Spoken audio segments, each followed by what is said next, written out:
So hey guys, welcome back to my YouTube channel. तो ये video में जो ये यूनिट आपको दिख रहा है यहाँ पे जेनेटिक्स एंड इवोल्यूशन, इसके सब एनसीईआरटी बेस्ड ट्रिक्स हैं। तो पहला चैप्टर आपका है principle of inheritance and variation, दूसरा मॉलिकुलर बेस ऑफ इनहेरिटेंस और तीसरा इवोल्यूशन। मैंने इसका चैप्टर वाइज भी किया हुआ है। अब मैं क्विकली यूनिट वाइज भी कर दे रहा हूँ क्योंकि बहुत सारे नए स्टूडेंट जुड़े हुए हैं। इसके साथ ही जो नए स्टूडेंट उनको बताना चाहता हूँ, ये चैनल स्पेशली मैं यहाँ पे आप लोगों को ट्रिक्स बताता हूँ, ठीक है। और अगर आपको ये सब सारी चीज़ों का पीडीएफ चाहिए तो आप मेरे से कांटेक्ट कर सकते हो। आपको मेरा नंबर भी डिस्क्रिप्शन में मिल जाएगा, तो आप देख सकते हो। अब आगे देखना करते हैं। तो देखो, सबसे पहले मैंने यहाँ पे लिखा इनकम्प्लीट डोमिनेंस और कंप्लीट डोमिनेंस के बारे में कुछ बता रहा हूँ। तो सबसे पहला पॉइंट जो है कि इनकम्प्लीट डोमिनेंस किसने दिया था? साइंटिस्ट का नाम है कार्ल कॉरेंस। उनका जो एक्सपेरिमेंटल प्लांट था वो क्या था? मिराबिलिस जलापा। इसी को हम बोलते हैं 4 o'clock प्लांट और गुलेबान, ठीक है। और इन्होंने ये फ्लावर कलर के बेस पे किया था। अब देखो, एनसीईआरटी में है कुछ एग्जांपल्स इनकम्प्लीट डोमिनेंस के। क्या क्या है? स्नैपड्रैगन प्लांट, इसी को हम बोलते हैं डॉग फ्लावर प्लांट, और ये एंटिरहाइनम स्पीसीज। तो ये आपको याद रखना होगा, SAD सैड से स्नैपड्रैगन, एंटिरहाइनम स्पीसीज और डॉग फ्लावर प्लांट। तो एक ही चीज है, कंफ्यूजन नहीं होना। अच्छा, यहाँ पे मैंने एक क्वेश्चन ऐड किया है आपको, यहाँ पे क्वेश्चन एक दिया है तो वो आप देखना। तो क्योंकि देखो, जेनेटिक्स जैसे चैप्टर में बहुत अच्छा कॉन्सेप्ट चाहिए और मैं होप करता हूँ आप लोग से आप लोगों ने अच्छे से पढ़ा होगा वो, ठीक है। तो एक क्वेश्चन सॉल्व करना है मेरे साथ यहाँ पे। तो क्वेश्चन सॉल्व करने से पहले एक मैं और चीज बता रहा हूँ। जैसे कि आपने phenotypic ratio and genotypic ratio पढ़ा है, तो जैसे आप जानते हो कि मोनोहाइब्रिड क्रॉस का क्या होता है? फिनोटिपिक रेशियो 3:1, ठीक है। और डाई हाइब्रिड क्रॉस का क्या होता है? 9:3:3:1। तो इसका मतलब क्या हुआ कि dihybrid cross is equal to multiple of monohybrid cross हुआ। कैसे? कि देखो, फिनोटिपिक रेशियो निकाल रहे हैं, जैसे कि phenotypic ratio of dihybrid cross. तो मैंने क्या बोला? Multiple of monohybrid cross. तो phenotypic ratio of monohybrid cross क्या होता है? 3:1। तो बस 3:1 इंटू 3:1 अगर कर देंगे तो ये आएगा 3 × 3 9:3:1। तो इसका मतलब यहां से क्या कंक्लूजन निकला हमारा कि जो फिनोटिपिक रेशियो ऑफ या फिर जीनोटिपिक रेशियो जो भी होता है, तो यहां पे मैंने फिनोटिपिक रेशियो बताया कि phenotypic ratio of dihybrid cross is equal to multiple of ये मोनोहाइब्रिड क्रॉस, ये बोल सकते हो। तो इसी बेस पे क्वेश्चन है कि find out the phenotypic ratio in F2 generation of a dihybrid cross in which one character is dominant and other character is incomplete dominance. तो यहां देखो, यहां मैंने क्या बताया? डाई हाइब्रिड क्रॉस में बोल रहा है। तो डाई हाइब्रिड क्रॉस, इसका मतलब क्या है कि मल्टीपल ऑफ मोनोहाइब्रिड क्रॉस, लेकिन क्या बोल रहा है कि एक कैरेक्टर क्या डोमिनेंट है और दूसरा कैरेक्टर इनकम्प्लीट डोमिनेंट। तो एक कैरेक्टर जो डोमिनेंट है, तो इसका मतलब इसका क्या रेशियो होगा? फिनोटिपिक रेशियो 3:1 तो होगा, लेकिन दूसरा क्या है? Incomplete dominant. और इनकम्प्लीट डोमिनेंट का यहां देखो, phenotypic ratio and genotypic ratio क्या होता है? 1:2:1। ये वेरी इंपॉर्टेंट पॉइंट है कि चाहे हो वो इनकम्प्लीट डोमिनेंस, चाहे आगे आप पढ़ोगे को डोमिनेंस, इसमें क्या होता है कि phenotypic ratio and genotypic ratio दोनों सेम होती है। और क्या होता है? 1:2:1। ये ध्यान रखना है।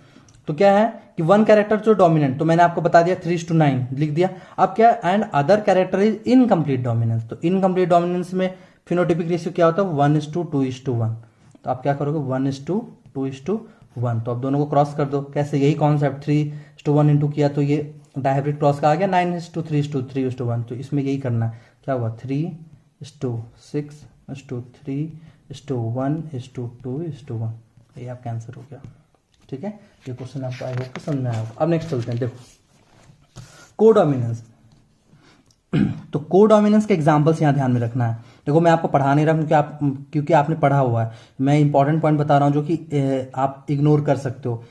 तो कोडोमिनेंस में आपको एग्जांपल्स कुछ हैं। कोट कलर इन कैटल, दूसरा है ब्लड ग्रुप। तो ब्लड ग्रुप में AB ब्लड ग्रुप भी आएगा और MN ब्लड ग्रुप भी। ये एनसीईआरटी में शायद नहीं है, अब देख लेना।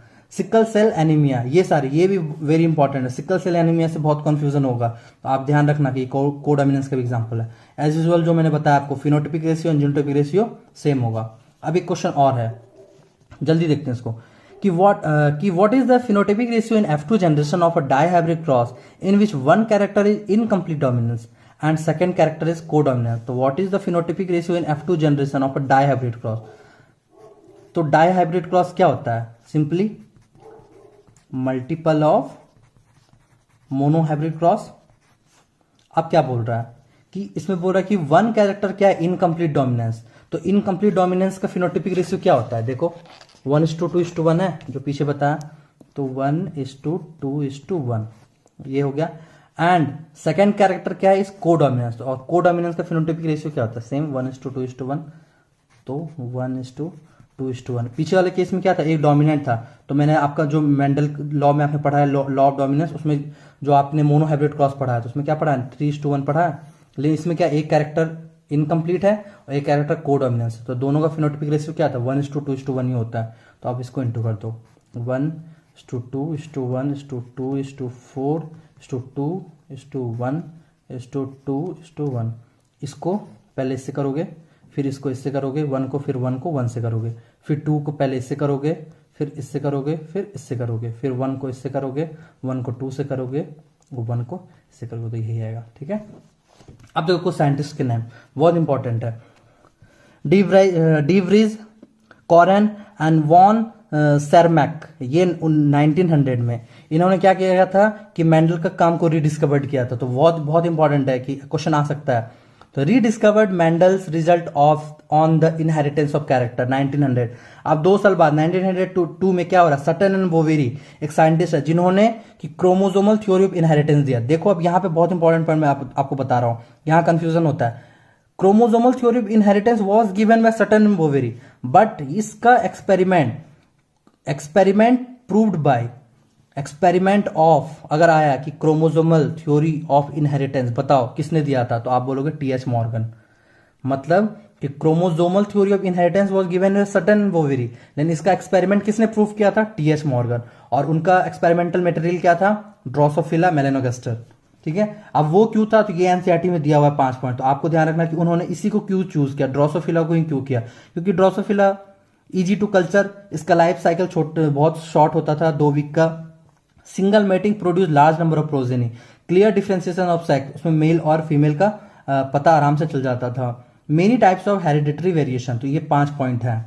ठीक है, तो मैंने इसका ट्रिक नहीं बताया, इसे ध्यान रखना, इसकी जरूरत नहीं है ट्रिक की, तो मैंने आपको बताया यहाँ पे बहुत इंपॉर्टेंट है क्रोमोसोमल थ्योरी ऑफ इनहेरिटेंस, यही पॉइंट मैं बता रहा हूँ। ट्रिक तो ऐसे नहीं बता रहा हूँ, लेकिन क्यों ये आपको क्लियर कर दिया मैंने। ठीक है, तो देखो अब देखो नेक्स्ट फिर आ रहा है लिंकेज। यहां पे साइंटिस्ट में देखो क्या होता है कि लिंकेज ये जो है फर्स्ट टाइम ऑब्जर्व्ड बाय किसने देखा था, बैटसन एंड पनेट, और ये linkage term coined by TH Morgan, तो ये वेरी इंपॉर्टेंट लगा, तो यहां पे क्वेश्चन आ सकता है।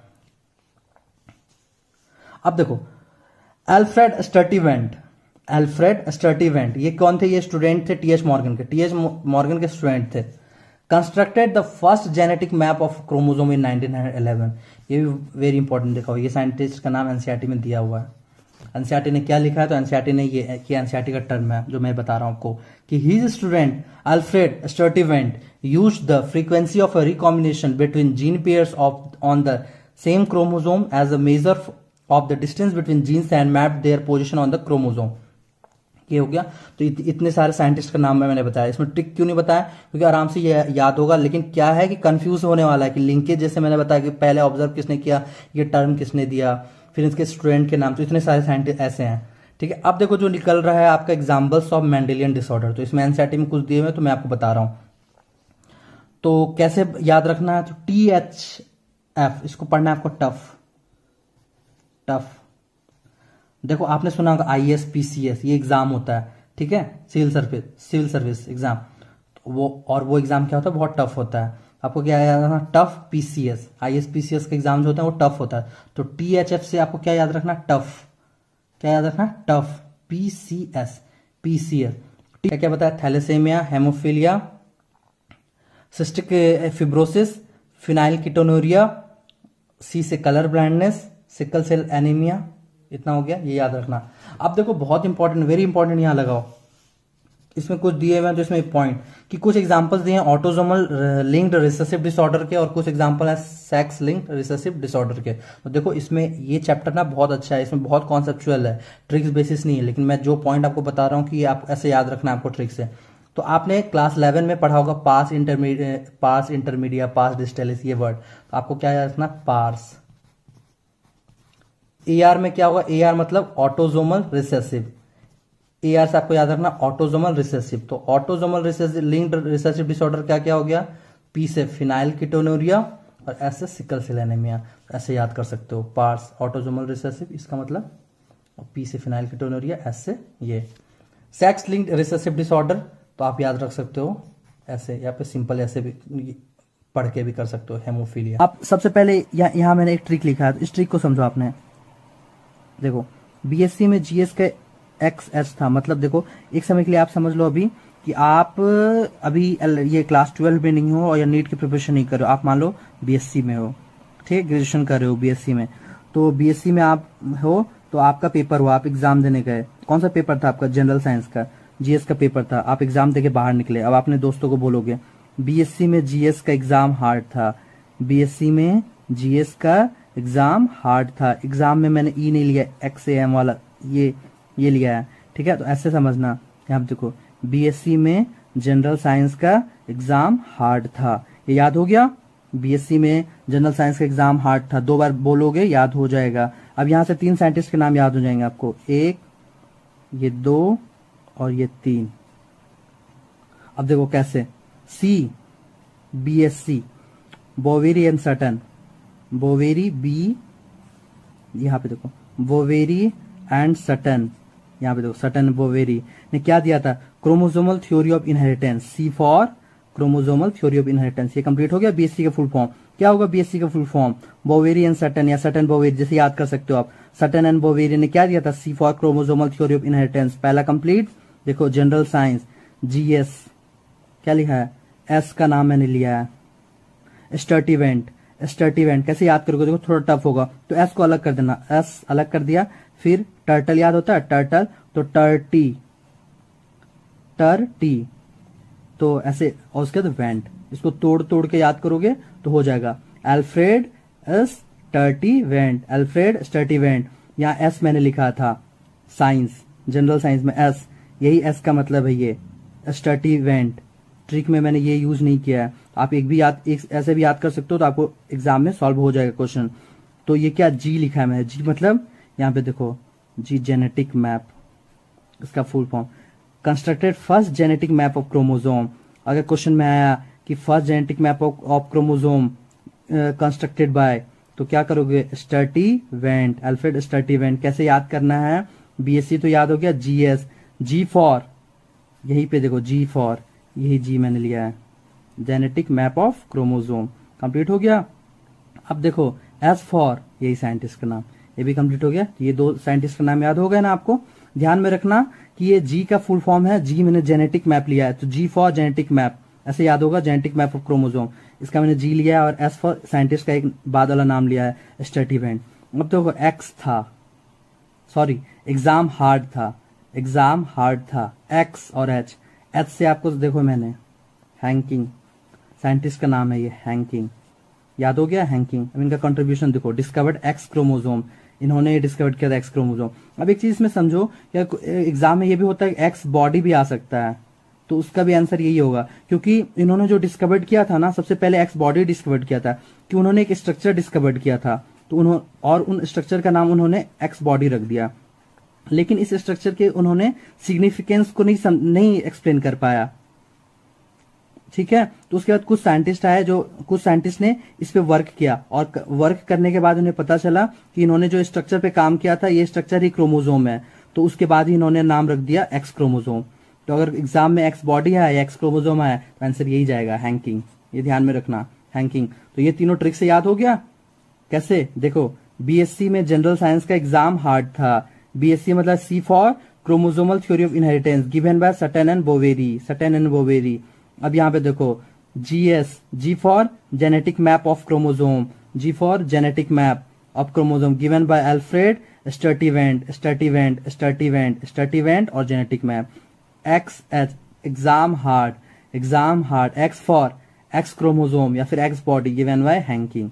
ये 3 तो याद हो गया होगा। अब चौथा देखो, आगे मैंने ट्रिक नहीं दिया है, क्यों? अगर ट्रिक बनाओगे तो कंफ्यूजन हो जाएगा। ट्रिक उतना ही है जितना आप याद कर सको, ज्यादा जबरदस्ती ट्रिक करोगे, ट्रिक के चक्कर में पड़ोगे तो इजी वाला भी टफ हो जाएगा। क्यों? क्योंकि अब देखो मेंडल साहब हमारे सब जानते हैं हम, ग्रेगर जोहान मेंडल को, इन्होंने क्या दिया था? Law of inheritance. तो इसमें ट्रिक का कोई जरूरत ही नहीं है।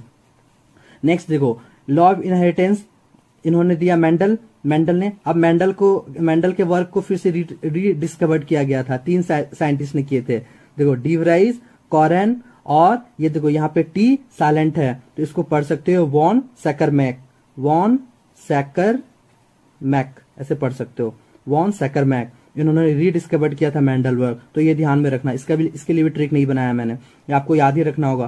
पहला कि मेंडल ने लॉ ऑफ इनहेरिटेंस दिया और मेंडल के काम को रीडिस्कवर्ड ये तीन साइंटिस्ट ने किया। कंप्लीट हो गया। नेक्स्ट देखो टीएस मॉर्गन नेक्स्ट साइंटिस्ट का नाम है। इन्होंने experimental verification of chromosomal theory of inheritance. अब देखो ध्यान में रखना, C chromosomal theory of inheritance given by BSC, ये सटन एंड बोवेरी। लेकिन इसका एक्सपेरिमेंट को किसने प्रूव किया था? टीएस मॉर्गन ने। तो ये आप ध्यान में रखना कि अगर एग्जाम में आए कि क्रोमोसोमल थ्योरी ऑफ इनहेरिटेंस के एक्सपेरिमेंटल वेरिफिकेशन मतलब एक्सपेरिमेंट को किसने प्रूव किया था, तो आंसर जाएगा टीएस मॉर्गन। और अगर एग्जाम में आया कि क्रोमोसोमल थ्योरी ऑफ इनहेरिटेंस सिर्फ किसने दिया था, तो सटन एंड बोवेरी। ये क्लियर हो गया। क्लियर कट डिफरेंशिएट याद रखो, टीएस मॉर्गन ने इस क्रोमोसोमल थ्योरी ऑफ इनहेरिटेंस के एक्सपेरिमेंट को प्रूव किया था और इन्होंने ये सटन एंड बोवेरी ने क्रोमोसोमल थ्योरी ऑफ इनहेरिटेंस दिया था।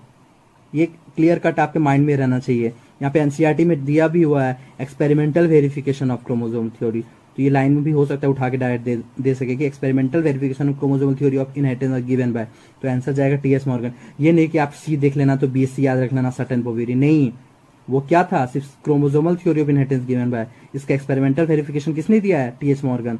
तो क्लियर हो गया। जैसे कि आप दो दोस्त हैं, एक ये आप हो, ये आपका कोई फ्रेंड है, ठीक है, ध्यान से देखना ये स्टोरी।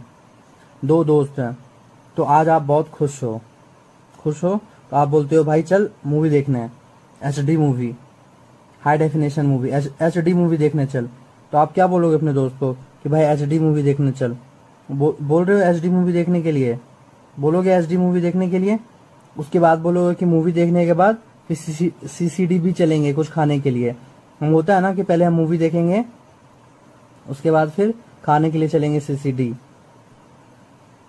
तो इस बंदे ने मतलब कि आपके फ्रेंड ने मना कर दिया कि नहीं यार मैं नहीं जा रहा, ठीक है, तो तब आपको बुरा लग गया या फिर आप समझो कि आपको गुस्सा आ गया, तो अब ये बोलता है, मतलब कि आप बोलोगे इससे, नहीं समझ में आया, फिर से बताता हूँ। ये देखो ए, ये बी, ये ए है और ये आप हो और ये आपका दोस्त है, इतना तक क्लियर हुआ।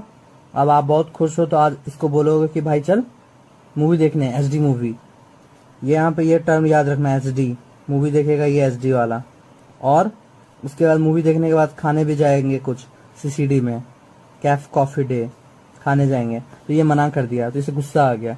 तो अब ये बोलता है मैंने मेरे साथ, ये बोल रहा है मैंने मेरे साथ एचडी मूवी और सीसीडी जाने के लिए तुझे बोला लेकिन तुमने मना कर दिया। तो फिर ये क्या बोलेगा? ये बहुत फेमस सॉन्ग है, इसमें तेरा घाटा मेरा कुछ नहीं जाता। समझ में आया?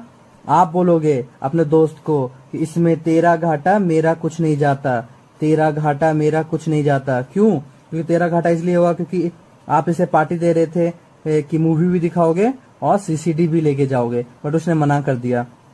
तो यही ट्रिक है, मैंने मेरे साथ, मैंने में एम एन, ये देखो ये मैंने में एम एन यूज होगा, ये समझ में आ रहा ना? इसका मतलब मैंने में एम एन होगा, मैंने मेरे साथ एचडी मूवी आपको बता ही दिया मैंने।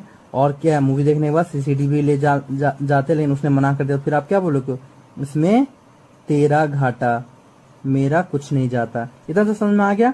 अब देखो full form, M for Misar, MEISCHER, nuclein. इसने न्यूक्लिन को डिस्कवर किया था। ये एनसीईआरटी में याद कर लेना, हो सकता है ये एग्जाम में पूछे जाए। देखो Meselson and Stahl, semi conservative replication of DNA, semi conservative replication of DNA was discovered by Meselson and Stahl, ये भी हो गया। थर्ड देखो हार्सी एंड चेज, एक्सपेरिमेंट क्या दिया था? डीएनए इज जेनेटिक मटेरियल, किसने प्रूव किया था? हार्सी एंड चेज। नेक्स्ट देखो, ये फुल फॉर्म बताता हूँ, इसमें मैंने ट्रिक क्या यूज किया था, मैंने MN यूज हुआ, M for Misar, N for nuclein, मिसर ही बोलो, आप जैसे भी बोल सकते हो इसका प्रोनाउंसिएशन, मिसर। मैं तो एफ मिसर बोलता हूँ, miser, mister, F mister. Meselson install, M S, मेरे साथ, एम फॉर मैसलसन। जब भी मैसलसन आएगा स्टॉल याद हो ही जाएगा, तो बस एक ही वर्ड याद रखो, मैसलसन। नेक्स्ट देखो semi conservative, semi conservative S for. Next H for Hershey, Hershey जब भी होगा हार्सी एंड चेज एक ही साथ आता है, तो आप थ्योरी क्लास में इतना नाम सुनोगे तो आपको याद हो ही जाएगा। मेन आपको ये याद रखना है, H high definition, H D Hershey and Chase क्या करेगा, DNA is a genetic material, यही डिस्कवर किया। नेक्स्ट सेंट्रल डोगमा, क्रिक, एक साइंटिस्ट आता ना वाटसन एंड क्रिक, बट ध्यान रखना ये सेंट्रल डोगमा से क्रिक ने दिया था, यहां समझ में आ गया। नेक्स्ट देखो Griffith, Griffith explain transforming principle, ये भी इंपॉर्टेंट है। तेरा, इसका ट्रिक क्या था, तेरा घाटा, समझ में आ गया। क्या क्या मैंने बोला, अब फुल फॉर्म देखो, मैंने F Misar N for nucleon discover किया, ये कंप्लीट। मेरे साथ, M for Meselson Stahl, S for semi conservative. यहां देखो replication of DNA, semi conservative replication of DNA हुआ। H D Hershey and Chase क्या किया, DNA is a genetic material. Next CCD, ये क्या, सीसीडी मतलब सेंट्रल डोगमा, ये हुआ किसने किया, क्रिक ने, इतना कम में। तेरा घाटा, जी फॉर ग्रिफिथ एक्सपेरिमेंट, ये ग्रिफिथ साइंटिस्ट ने क्या दिया था, ट्रांसफॉर्मिंग प्रिंसिपल। अच्छा, तो आपको हमें सबको पता रहता है दिल्ली यूनिवर्सिटी, तो जब भी एडमिशन होती है तो आप लोगों ने सुना होगा दिल्ली यूनिवर्सिटी का कट ऑफ इतना गया, इसका कट ऑफ इतना गया, तो और दिल्ली यूनिवर्सिटी को हम क्या बोलते हैं, डीयू बोलते हैं। तो कैसे याद रखना है, आज के बाद से डीयू का कट ऑफ आपको क्या याद रखना है कि ये फीचर्स हैं जेनेटिक कोड का। जेनेटिक कोड का फीचर क्या है, डीयू का कट ऑफ, डीयू का कट ऑफ, जहां की ऑफ मैंने ऐसे ही ऐड किया है, आपको क्या याद रखना है, डीयू कट, कट ऑफ ऐसे ही ऐड है, डीयू कट याद रखना है। D for degeneracy, U for unambiguous, C for commaless, U से यूनिवर्सल, टी से ट्रिपलेट। डी से डीजेनरेसी, यू से अनएम्बिजियस, अनएम्बिजियस जो बोलना है आपको, ठीक है, GUOUS, सी से कॉमनलेस, यू से यूनिवर्सल, टी से ट्रिपलेट। तो यह याद रखना आपको, Delhi university cut off, Delhi university CUT cut. अब देखते हैं कि क्या होता है डीजेनरेसी में। तो क्या लिखा है मैंने कि 1 amino acid is coded by more than 1 codon. समझ में नहीं आया, एग्जांपल देखते हैं। देखो जैसे कि मैंने 1 अमाइनो एसिड यहाँ लिखा है, तो मैंने वो एक एग्जांपल है, एक कोई अमाइनो एसिड लिखा जैसे कि फिनाइलएलानिन, तो ये क्या है, और उसके बाद क्या लिखा है मैंने कि coded by more than 1 codon. तो जैसे कि ये फिनाइलएलानिन है, ये कोड होगा किसी एक से ज्यादा कोडॉन से, तो इसमें मैंने कौन सा एक से ज्यादा कोडॉन लिखा है, एक UUU और एक UUG। ये क्या हुआ, ये 2 कोडॉन है, मतलब ये क्या है कि एक से ज्यादा कोडॉन हुआ ना, इसका मतलब यही है कि 1 amino acid coded by more than 1 codon. Example जैसे कि phenylalanine is coded by UUU and UUG। Complete. अब देखते हैं अनएम्बिजियस। तो अनएम्बिजियस में मैंने क्या लिखा है, देखो 1 codon code for only 1 amino acid. जैसे कि मान लो कोई भी XXX कोडॉन हुआ, कोई भी मान लो, लेटेस्ट सपोज, ये कोड क्या करेगा फॉर ओनली 1 अमाइनो एसिड के लिए। लेकिन यहाँ पे एक एक्सेप्शन है, एक्सेप्शन ये है कि जैसे कि एक कोडॉन मैंने ले लिया GUG, अगर ये एक्सेप्शन नहीं होता तो ये कोड करता है कोई एक अमाइनो एसिड में, बट यहाँ पे ये GUG जो है ये कोड कर रहा है फॉर 2 अमाइनो एसिड। 2 कौन कौन सा, एक वेलाइन है, सॉरी वेलिन है, और एक मिथ्योनिन है। जो वेलिन है ये मोस्टली करेंगे और ये मिथ्योनिन रेयरली। अगर ये एक्सेप्शन है क्योंकि ये एक कोडॉन है और ये कोड कर रहे हैं एक से ज्यादा अमाइनो एसिड को, इसलिए ये एक्सेप्शन हुआ। तो आपको क्या ध्यान रखना है कि 1 codon code for only 1 amino acid. तो कोई जैसे कोई XXX कोई भी कोडॉन ले लो, उसे कोड करेगा फॉर ओनली एक अमाइनो एसिड। जैसे कि मैंने मान लो UUU लिया, तो ये एक ही अमाइनो एसिड को कोड करेगा, फिनाइलएलानिन को 1। लेकिन इसका एक्सेप्शन है जैसे कि GUG, ये 2 को कर रहा है, वेलिन मिथ्योनिन, ये एक्सेप्शन है, एग्जाम्पल नहीं है, एक्सेप्शन है, ये ध्यान में रखना है। यहाँ जो आगे मैंने बताया ये एग्जाम्पल बताया और ये मैं एक्सेप्शन बता रहा हूँ। नेक्स्ट है कॉमनलेस। तो कॉमनलेस देखो 5 प्राइम से 3 प्राइम मैंने लिखा है, तो ये क्या AUG, इसमें कॉमा नहीं है, ये क्या होते हैं, कॉमनलेस होते हैं। फिर है ये यूनिवर्सल है, यूनिवर्सल में मैंने देखो क्या लिखा, same type of genetic code are present in all kind of organism. चाहे वो बैक्टीरिया हो या फिर चाहे वो ह्यूमन हो, same type of genetic code present होंगे सब में। जैसे कि मान लो एग्जांपल UUU हुआ, ये जो जेनेटिक कोड होगा कोड करेगा फिनाइलएलानिन को, तो तो ये बैक्टीरिया में भी सेम होगा, ह्यूमन में भी सेम होगा, इसलिए जेनेटिक कोड जो होते हैं वो यूनिवर्सल होते हैं। समझे? अब देखो triplet, triplet one codon is made up of 3 nitrogenous bases, जैसे कि कोई भी हो गया U U U U U A G G U G, क्या हुआ 1 2 3 1 2 ये ट्रिपलेट हुआ। ये तो ऐसा सबसे पहले आता, आप जब लिखो सबसे पहले लिखना। मुझे ट्रिक को फॉर्म करना था इसलिए मैंने इसे सबसे लास्ट में लिखा।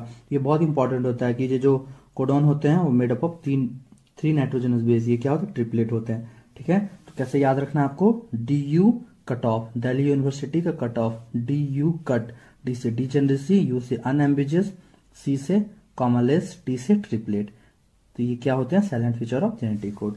डीएनए फिंगरप्रिंटिंग, ये जो टॉपिक लिया है ये मैंने क्लास 12 के मॉलिक्यूलर बेसिस ऑफ इनहेरिटेंस वाले चैप्टर से लिया है। तो देखो इस वीडियो को कंटिन्यू करने से पहले मैं एक चीज आप लोगों को बताना चाहता हूं कि जैसे कि आपको पता है कि ये जो सीरीज मेरा चल रहा है ये ट्रिक्स का सीरीज है। तो जी हाँ, ये एक ट्रिक का सीरीज है और इसमें भी एक्सप्लेनेशन नहीं है। तो डीएनए फिंगरप्रिंटिंग का जैसे एनसीईआरटी में देखो यहाँ पे पॉइंट्स दिए हुए हैं इसके स्टेप्स, तो वही मैं आपको कोशिश किया हूँ इस वीडियो में कि आपको याद करवा सकूं। और इसमें एक्सप्लेनेशन नहीं है, इसमें सिर्फ मैंने कोशिश की आप लोगों की सारे पॉइंट्स आपको याद करवाऊं, क्योंकि मेन पॉइंट ये है और इसमें नीट से क्वेश्चन पूछा जा सकता है। क्योंकि अगर मान लो अगर क्वेश्चन कभी आ जाए कि अगर उसका करेक्ट स्टेप बताओ, कि सबसे पहले क्या होता है, फिर क्या होता है, फिर क्या होता है, ऐसे करके क्वेश्चन हो सकता है कि पूछा जा सके। ठीक है, इसलिए आपको एग्जैक्ट याद रहना चाहिए डीएनए फिंगरप्रिंटिंग में सबसे पहले क्या होता है, फिर क्या होता है, फिर क्या होता है। तो वही आज इस वीडियो के थ्रू मैं आप लोगों को याद करवाऊंगा सारे उसके स्टेप। फिर से एक बार बता रहा हूँ कि इसमें मैं एक्सप्लेन नहीं करूंगा, ये एक ट्रिक का ही सीरीज है और इसमें मैं ट्रिक ही बता रहा हूँ। तो ट्रिक कैसे याद रखते हैं चलिए देखते हैं। तो डीएनए फिंगरप्रिंटिंग में आपको एक चीज याद रखना है कि देखो आप बायोलॉजी पढ़ रहे हो, आप क्यों पढ़ रहे हो, डॉक्टर बनने के लिए पढ़ रहे हो। आपकी एक कोई फ्रेंड है, ठीक है, आपकी कोई फ्रेंड है, वो लड़की है, लड़की को मानो, लड़की कोई फ्रेंड है उसका नाम डीएस है, डीएस कोई भी फ्रेंड हो सकती है। मैंने यहाँ पे दीपिका सिंह को लिया है, क्या लिया है दीपिका सिंह, कोई भी फ्रेंड आप लग सकते, दीपा, कुछ भी डी से कोई भी नाम ले लो, दीपा सिंह। तो मान लो आपके कोई दीपा सिंह है, वो बिहार की है, ठीक है, और वो और बिहार की है वो, और उसने एग्जाम दिया और पास हो गई, लेकिन उसे जो मेडिकल कॉलेज मिला वो हरिद्वार में मिला। तो अब वो बिहार से हरिद्वार जाएगी डॉक्टर बनने। अगर उसे डॉक्टर बनना है, उसने एंट्रेंस क्वालिफाई किया है, तो वो तो बिहार की है, लेकिन उसे कॉलेज कहाँ का मिला, हरिद्वार का मिला। सपोज करने मैं बोल रहा हूँ कि मान लो, हाइपोथेटिकल आपको मानना है कि उसे कहाँ मिला, बिहार में, सॉरी बिहार से उसे हरिद्वार में मिला। तो आप क्या बोलोगे अपने दोस्त को, आई दीपिका सिंह बिहार से हरिद्वार डॉक्टर बनने। क्या याद रखना है आपको, डीएनए फिंगरप्रिंटिंग जब भी रहेगा, आई दीपिका सिंह बिहार से हरिद्वार डॉक्टर बनने, आई दीपिका सिंह बिहार से ऐसे ऐड है, हरिद्वार डॉक्टर बनने ऐसे ऐड है। आई दीपिका सिंह बिहार से हरिद्वार डॉक्टर बनने, आई दीपिका सिंह बिहार से हरिद्वार डॉक्टर बनने, आई दीपिका सिंह बिहार से हरिद्वार डॉक्टर बनने। मैं बार बार इसलिए रिपीट करता हूं क्योंकि आपके साथ मेरे साथ साथ आपको याद हो जाए। तो आई फॉर आइसोलेशन, तो सबसे पहले isolation of DNA. D for digestion, फिर क्या करेंगे, digestion of DNA by restriction endonucleases. फिर एस फॉर सेपरेशन। देखो मेन मैं इसलिए याद कर रहा हूं कि अगर आई याद रहेगा आपको, पहला तो याद रखना है आई दीपिका सिंह बिहार से, आई दीपिका सिंह बिहार से हरिद्वार डॉक्टर बने। आई से आपको याद रखना आइसोलेशन, डी से याद रखना आपको डाइजेशन, एस से याद रखना सेपरेशन, बी से याद रखना आपको ब्लॉटिंग, एच से याद रखना आपको हाइब्रिडाइजेशन, डी से याद रखना डिटेक्शन। अगर आपको isolation, digestion, separation, blotting, hybridization और डिटेक्शन, ये 2 बार डी है, पहला डी डाइजेशन होगा और दूसरा डी डिटेक्शन होगा, ये ध्यान रखना, ठीक है। अगर आपको isolation, digestion, separation, blotting, hybridization, detection ये याद होगा तो आप इसके हेल्प से पूरा लाइन को याद कर सकते हो। कैसे कि आई दीपिका सिंह बिहार से हरिद्वार डॉक्टर बनने, आई दीपिका सिंह बिहार हरिद्वार डॉक्टर बनने। Isolation of DNA, D for digestion of DNA by restriction endonucleases, S for separation of DNA fragment by electrophoresis, B से ब्लॉटिंग। एनसीईआरटी में यहाँ पहले स्टार्टिंग है ट्रांसफरिंग और ब्रैकेट में दिया हुआ है ब्लॉटिंग, जिसे हम ब्लॉटिंग टेक्निक बोलते हैं। तो 20 आपको क्या याद रखना है, ब्लॉटिंग। तो ब्लॉटिंग में क्या है लिखना है कि transferring of separated DNA fragment to synthetic membrane such as nitrocellulose और नाइलॉन। अब फिर एच से क्या याद रखना, हाइब्रिडाइजेशन, मतलब hybridization using labelled VNTR pro. D for detection, detection of hybridize DNA fragment by auto radiography.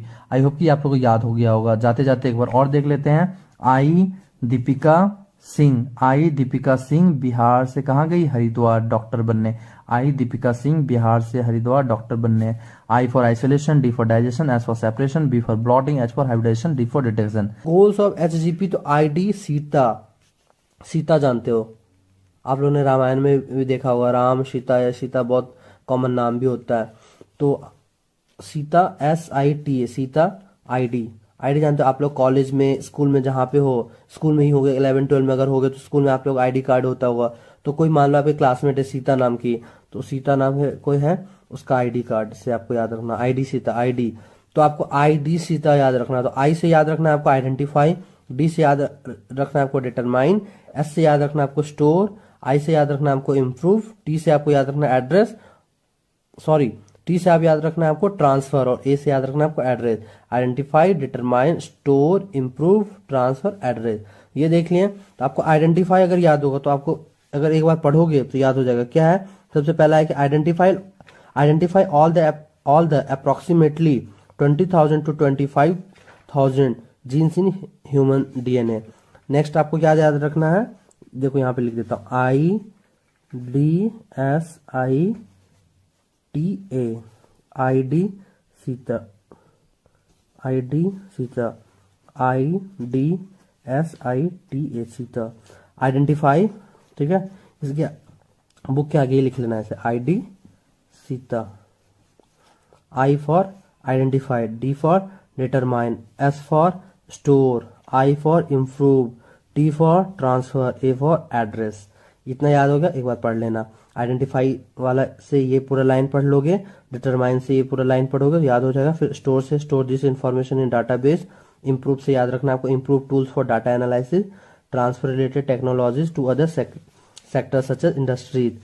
तो देखो मैंने पहले बताया कि ये जो सीरीज है ये ट्रिक्स का ही है, कि इसमें मैं सिर्फ आपको याद ही करवा रहा हूँ। इसका जो कॉन्सेप्ट है मैं बाद में वीडियो बनाऊंगा जिसमें मैं स्टार्टिंग से बताऊंगा, ठीक है। तो ऐसे आप याद रख सकते हो। एक बार जाते जाते फिर से देखते हैं। ID Sita, ID Sita, I D Sita, I से आइडेंटिफाई, डी से डिटरमाइन, एस से स्टोर, आई से इम्प्रूव, टी से ट्रांसफर, ए से एड्रेस। देखते हैं homologous and analogous organ. Homologous organ यहाँ पे मैंने लिखा है पहला, एनालोगस ऑर्गन, तो इसका दो है, दो के एग्जाम्पल है, दो का स्टोरी है। पहला का क्या स्टोरी है, होमोलोगस ऑर्गन कैसे आपको समझना है, तो समझिए अपने क्लास टीचर को लेके। तो जैसे कि आप लोग बायोलॉजी के स्टूडेंट हैं, तो बहुत सारे ऐसे होंगे जो क्लास 12 में 11 में होंगे, जो क्लास टीचर होंगे ना आपके, वो बायोलॉजी टीचर ही होंगे। बहुत सारे स्टूडेंट, जैसे मेरा खुद का, मैं जब 11-12 में था, जो मेरे क्लास टीचर थे वो बायोलॉजी टीचर ही थे। तो हमारे जो बायोलॉजी टीचर थे वो क्या थे, क्लास टीचर थे। तो मान लो आप नाम उनका एल से नाम है, एल से कुछ भी अगर आपको कोई भी टीचर फीमेल या फिर मेल कुछ भी याद हो तो आप एल से बोल सकते हो। जैसे मैंने एल के लिया है लोकेश, लोकेश आप लोग ऐसे भी याद कर सकते हो, लोकेश या फिर लोकेश राहुल, KL राहुल को हम सब जानते हैं, इंडियन बैट्समैन है। तो एल से आपको कुछ भी, लक्ष्मण, लक्ष्मी, कुछ भी जो भी आपको याद रहे, तो एल से आपको किसी एक का नाम याद रखना है, एल याद हो जाएगा। उसके बाद आपको क्या याद रखना है, biology teacher class teacher, biology teacher class teacher, biology teacher class teacher, ये याद हो जाएगा आपको। अब उसके बाद आपको याद रखना है VHB, वेरी हैप्पी बर्थडे। तो देखो आपके क्लास टीचर हैं जो हैं उनका हैप्पी बर्थडे है, वो जो क्लास टीचर हैं वो बायोलॉजी पढ़ाती हैं आप लोगों को, उनका नाम है एल से है। तो very happy birthday to biology teacher class teacher, जो की है biology teacher class teacher L, L से नाम जिनका है लोकेश। तो देखो पहला वेरी हैप्पी बर्थडे, दूसरा बायोलॉजी टीचर क्लास टीचर, और एल से लोकेश, लक्ष्मी, जो भी याद करना, ये याद हो गया। अब इसका फुल फॉर्म देखते हैं VHB का। V for vertebrate heart and brain, vertebrate heart and brain, यह आता है हमारा होमोलोगस ऑर्गन। BTCT मतलब bougainvillea thorn and cucurbita tendril, ये भी हमारा होमोलोगस ऑर्गन आता है। और एल से याद रखना लिम्स, लिम्स इसका वेल का, मैन का, कैट का, चीता का। देखो मैंने इसलिए इसको कंबाइन नहीं किया क्योंकि अगर बहुत ज्यादा करूंगा तो ट्रिक कॉम्प्लिकेटेड होगा, लेकिन हमारा एम कॉम्प्लिकेटेड नहीं करना है, हमें इजी वे में पढ़ना है। तो अगर आपको एल से लिम्स याद रहेगा तो ये तो इजी है कि मैन आप याद कर सकते हो, मैन याद रहेगा तो आपको बिल्ली याद रहेगा, कैट, मैन, कैट, फिर वेल और चीता। तो क्या याद रखना है आपको, very happy birthday, very happy birthday to, ये टू ऐसे ही ऐड किया मैंने, very happy birthday biology teacher class teacher, जो कि हैं very happy birthday biology teacher class teacher L से नाम लोकेश। तो वी से vertebrate heart and brain, B से bougainvillea thorn and cucurbita tendril, और एल से लिम्स ऑफ किसका, वेल का, मैन का, कैट का, चीता का। ठीक है, आप मैं आई होप कि आपको होमोलोगस ऑर्गन याद हो गया होगा। इसके बेस पे आप एमसीक्यू सॉल्व करना कभी नहीं भूलोगे। होमोलोगस ऑर्गन याद होगी। अब चलते हैं एनालोगस में।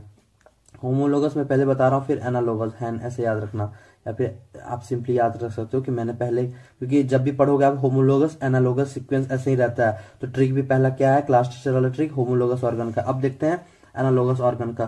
तो एनालोगस ऑर्गन पढ़ने के लिए नया दूसरा टॉपिक है ये एनालोगस। तो दूसरा टॉपिक है तो दूसरा स्टोरी भी है। क्या स्टोरी इसका है, तो आप लोग मान लो अभी भी पढ़ रहे हो, तो ऑनलाइन पढ़ रहे हो, मान लो आपने कहीं ऑनलाइन एजुकेशन का आप पढ़ रहे हो, तो आप क्या बोलोगे, माय ऑनलाइन एजुकेटर। आपके जो ऑनलाइन एजुकेटर होंगे, आपके जो ऑनलाइन टीचर होंगे, वो आप बोल सकते हो कि ऑनलाइन एजुकेटर हैं वो आपके हैं। तो आप क्या बोलोगे, माय ऑनलाइन एजुकेटर। तो पहले आपको याद रखना माय ऑनलाइन एजुकेटर। अब देखो वो जो आपके ऑनलाइन एजुकेटर है वो किस स्टेट से बिलोंग है, तो वो वेस्ट बंगाल से हैं, और इनका नाम एसपी है। एसपी मैंने इसलिए कोई नाम नहीं इंडिविजुअल जो कि आपको कुछ भी याद रहे। अगर याद नहीं भी रहे तो याद रखना एसपी, क्योंकि हम जानते हैं डीएसपी, एसपी, ऐसे भी एसपी याद हो सकता है आपको। तो कैसे भी करके आपको एसपी याद रखना है। एस प्रसाद, कुछ भी आपको, सौरभ प्रसाद, कुछ भी करके याद कर सकते हो आप। तो कैसे याद रखना है कि माय ऑनलाइन एजुकेटर फ्रॉम, मैंने ऐसे ऐड किया माय ऑनलाइन एजुकेटर जो कि वेस्ट बंगाल से, यहाँ आप देख रहे हो स्क्वायर मतलब 2 बार आएगा बीबी, जो कि वेस्ट बंगाल से है, वो एसपीपी और एसपी स्क्वायर, उसका नाम एसपी है। ठीक है, एसपी क्या कर रहे हैं आपको, प्रोवाइडेड पीडीएफ। अब देखो कैसे है, जैसे कि आप लोग ऑनलाइन पढ़ रहे हो, तो आप लोग ऑनलाइन पढ़ो तो बहुत सारा स्टडी मटेरियल जो होगा आपको पीडीएफ के फॉर्म में मिलेगा। तो पीडीएफ प्रोवाइड कौन करेगा आपको, ऑनलाइन एजुकेटर आपको करेगा। तो आप अपने फ्रेंड को कैसे बोलोगे, तो यहाँ से सेंटेंस अब समझो कि क्या मैंने जो स्टोरी बताया उसको कैसे समझना है कि my online educator from West Bengal, my online educator from ऐसे ही ऐड है, इसको ऐड मत करना ट्रिक में, मैंने ऐसे सेंटेंस को ऐड करने के लिए बनाया। My online educator from West Bengal square, 2 बार आएगा। एसपी जिसका नाम है एस प्रसाद, कुछ भी, प्रोवाइडेड पीडीएफ। ठीक है, अब देखिए इसका full form MOEWB square SPP PDF। MOE मतलब मैमल्स एंड ऑक्टोपस आई, याद हो गया। WB इसका मतलब विंग्स ऑफ किसका, birds and butterfly. Mammals and octopus I, MOE याद हो गया। माई ऑनलाइन एजुकेटर याद हो गया। अब देखते हैं West Bengal square, WB square, wings of bird and butterfly याद हो गया। तीसरा देखते हैं my online educator from West Bengal square, क्या नाम था, SP। एस से पी से याद रखना को, स्वीट पोटैटो, प्रोवाइडेड, फिर से पी आ रहा है, SP इसका या फिर SPP, प्रोवाइडेड, पी से प्रोवाइडेड मतलब पोटैटो, प्रोवाइडेड क्या प्रोवाइड किया उन्होंने PDF file. Penguin and dolphin flipper, याद हुआ। अगर नहीं भी याद हुआ, अगर कंफ्यूजिंग लग रहा तो लास्ट में देखिए मैंने क्या बताया। आप ऑनलाइन एजुकेशन लेते हो तो आपके ऑनलाइन एजुकेटर, आप खुद अपने दोस्त को बोलोगे कि मेरे माय ऑनलाइन एजुकेटर जो कि कहाँ के हैं, वेस्ट बंगाल के हैं, जिनका नाम SP है, उन्होंने क्या किया, प्रोवाइड किया। क्या प्रोवाइड किया, PDF। फुल फॉर्म देखते हैं, M से मैमल्स एंड ऑक्टोपस आई, याद हो गया। WB से wings of birds and butterfly, SP से स्वीट पोटैटो एंड P से यहाँ potato, sweet potato and potato ये एक साथ है, और PDF से पेंगुइन एंड डॉल्फिन फ्लीवर। ठीक है, ऐसे आप याद कर सकते हो। Factors known to affect Hardy Weinberg equilibrium, ये जो टॉपिक है ये आपको क्लास 12 के इवोल्यूशन वाले चैप्टर में पेज नंबर 137 में मिल जाएगा। ये तो ऐसे बहुत छोटा टॉपिक है बट NCERT में है और आपको याद करना ही पड़ेगा, क्योंकि हो सकता है नीट में क्वेश्चन डायरेक्ट पूछा जा सकता है कि आपको क्वेश्चन दे दे कि कौन सा, ऐसा दे दे कि which of the following is a factor which effect Hardy-Weinberg equilibrium, इसी में से कोई एक दे दे आपको। और NCERT ने 5 फैक्टर बताया, तो पांचों आपको फिंगर टिप्स पे याद रखना जरूरी है। तो देखिए कैसे याद रखना है, तो आपके आसपास कोई एक डॉक्टर हैं जिनका नाम MN सिंह है, याद कर लो ऐसे। तो ये डॉक्टर MN सिंह रियल में है, झारखंड में जमशेदपुर में, ये एक बहुत अच्छे न्यूरोलॉजिस्ट हैं। तो डॉक्टर MN सिंह, तो अगर जिन्हें नहीं भी पता है तो आप आसपास में कोई भी अपने दोस्त MN सिंह या कुछ भी कैसे भी करके मतलब MN सिंह आपको याद रखना है। MN सिंह याद रखना, उसके आगे डॉक्टर लगाना है। तो मान लो किसी को कोई प्रॉब्लम हुआ और आप सजेस्ट करोगे कि अगर आपको कोई प्रॉब्लम है तो इस डिजीज को ठीक करने के लिए आप सजेस्ट करोगे कि गो for doctor MN Singh, go for doctor MN Singh. अब यहाँ पे देखो FDR जो है, गो फॉर डॉक्टर, तो ये सबके आगे G लगेगा। इसलिए मैंने एक बार जी लिख दिया, मतलब जी लिख दिया, इसमें भी एफ, इसमें भी डी, इसमें आर है तो सबके आगे जी लगेगा। मतलब यहां देखो F for doctor, D R M N Singh. और मैं जैसे कि पहला लगा जीन फ्लो या माइग्रेशन। अब देखो फ्लो है, कोई भी चीज फ्लो होगा मतलब माइग्रेट, एक दूसरे से एक जगह से दूसरे जगह जाएगा तो इसे हम माइग्रेशन भी बोल सकते हैं। आपको ऐसे याद रखना है, जीन फ्लो अगर याद रखो तो जीन माइग्रेशन भी याद कर सकते हो।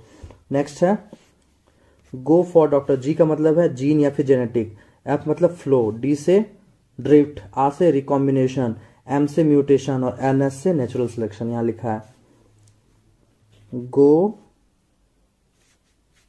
For doctor M N Singh, gene migration, gene flow, go for. अब क्या याद रखना आपको, डॉक्टर, ड्रिफ्ट, आर से रिकॉम्बिनेशन, डॉक्टर, एम से M N Singh, go for doctor M N Singh, G for genetic flow या gene flow, genetic gene flow, D for drift, कौन सा ड्रिफ्ट, पूरा क्या है genetic drift, R for recombination, पूरा क्या है जेनेटिक रिकॉम्बिनेशन, एम से म्यूटेशन, एन से नेचुरल सिलेक्शन। मतलब आपको क्या याद रखना है कि ये जो जी है स्टार्टिंग में ये तीनों में लगेगा, एफ के साथ भी जी आएगा, डी के साथ भी जी आएगा, आर के साथ भी जी आएगा। क्या आएगा, एफ के साथ जैसे फ्लो के साथ क्या जीन आएगा, जीन फ्लो आएगा। फिर डी मतलब ड्रिफ्ट के साथ कौन सा टोटल क्या आएगा, मतलब पूरा वर्ड क्या आएगा, जेनेटिक ड्रिफ्ट, और आर के साथ क्या आएगा, रिकॉम्बिनेशन के साथ जेनेटिक रिकॉम्बिनेशन। देखो यहाँ, ठीक है। अगर आपको नहीं है एनसीईआरटी में देखोगे तो देखो यहाँ पे 5 factors are known to affect, यहाँ पे दिया हुआ effect Hardy Weinberg equilibrium, these are gene flow, genetic drift, mutation, genetic recombination and natural selection. अगर ट्रिक यहाँ लिखोगे तो क्या लिखोगे, go for doctor M N Singh, G से gene flow, drift genetic drift क्योंकि ये कॉमन है, ये इसके साथ भी लगेगा, इसके साथ भी और इसके साथ भी, जीन फ्लो ये genetic drift, genetic recombination, M से म्यूटेशन और एन से नेचुरल सिलेक्शन। देखो ठीक है।